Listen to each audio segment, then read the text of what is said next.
pops around the limb, coronal shifts, and bright active regions.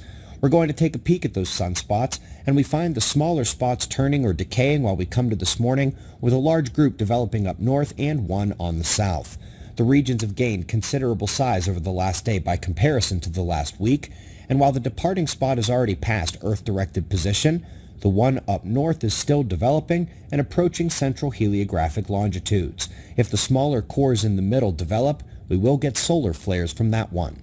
Now, while we watch for that sunspot development, we're seeing the solar wind drop out from the coronal hole stream. It was weaker than expected, and all is calm geomagnetically. Of course, that is what's expected to change here over the coming 24 to 36 hours with the arrival of a CME.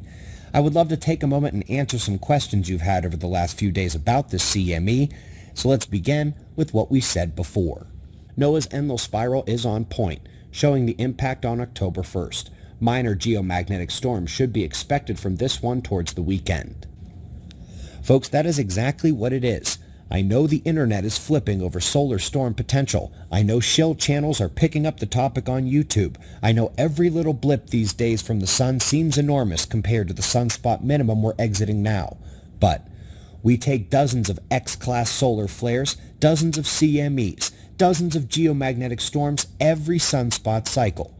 Yes, we are down about 20 to 25% in magnetic field protection, but that doesn't mean we need to get scared at every blip.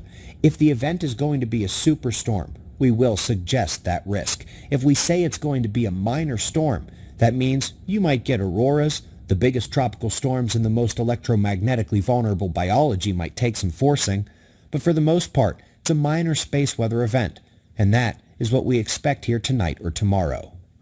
Quick look at the Atlantic storm. GOES 16 geocolor, chugging along slowly but putting on a nice little lightning display matching its rotation. That is the lightning over top of the shortwave return from GOES 16.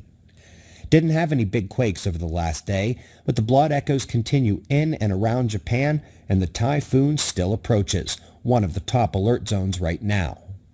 Let's go out to space and begin the links with galactic rotation. Of course, this was the genesis point for their thinking they need to add